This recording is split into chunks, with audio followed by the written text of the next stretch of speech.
lest with one child who has always been dutiful and affectionate, why, it's a source of great happiness to us both, sir.'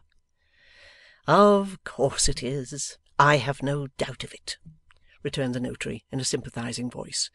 'It's the contemplation of this sort of thing that makes me deplore my fate in being a bachelor. There was a young lady once, sir, the daughter of an outfitting warehouse of the first respectability, but that's a weakness. Chuckster, bring in Mr Abel's articles.' 'You see, Mr Witherden,' said the old lady, 'that Abel has not been brought up like the run of young men. He has always had a pleasure in our society, and always been with us. Abel has never been absent from us for a day. Has he, my dear?' 'Never, my dear,' returned the old gentleman, 'except when he went to Margate one Saturday with Mr Tomkinley, that had been a teacher at that school he went to, and came back upon the Monday. But he was very ill after that, you remember, my dear. It was quite a dissipation.' 'He was not used to it, you know,' said the old lady, 'and he couldn't bear it, that's the truth. Besides, he had no comfort in being there without us, and had nobody to talk to or enjoy himself with.' 'That was it, you know,' interposed the same small quiet voice that had spoken once before. 'I was quite abroad, mother, quite desolate, and to think that the sea was between us. Oh, I never shall forget what I felt when I first thought that the sea was between us.' 'Very natural under the circumstances,' observed the notary. 'Mr Abel's feelings did credit to his nature, and credit to your nature, ma'am, and his father's nature, and human nature. I trace the same current now, flowing through all his quiet and unobtrusive proceedings.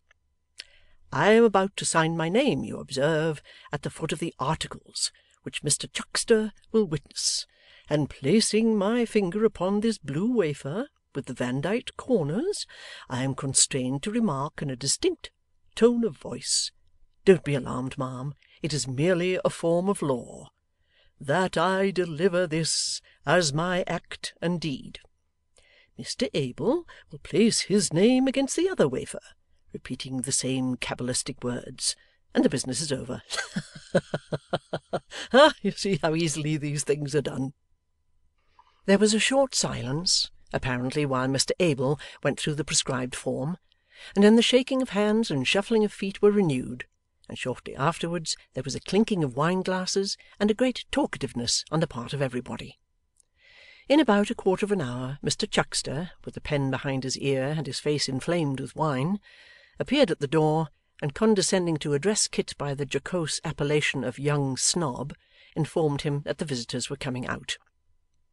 Out they came forthwith, Mr Witherden, who was short, chubby, fresh-coloured, brisk, and pompous, leading the old lady with extreme politeness, and the father and son following them arm in arm. Mr Abel, who had a quaint old-fashioned air about him, looked nearly of the same age as his father, and bore a wonderful resemblance to him in face and figure, though wanting something of his full, round cheerfulness, and substituting in its place a timid reserve.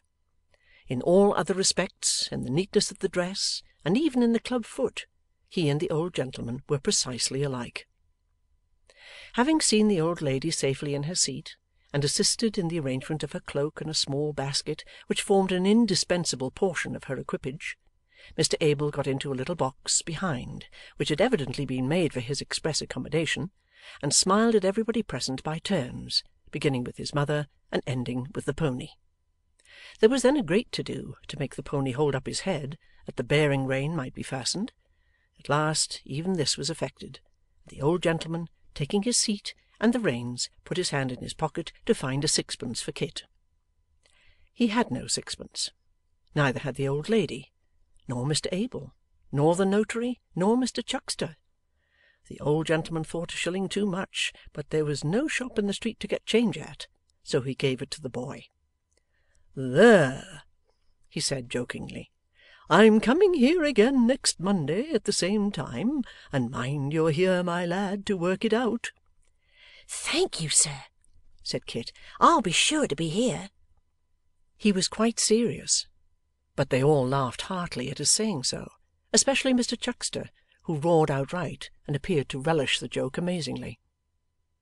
As the pony, with a presentiment that he was going home, or a determination that he would not go anywhere else, which was the same thing, trotted away pretty nimbly, Kit had no time to justify himself, and went his way also.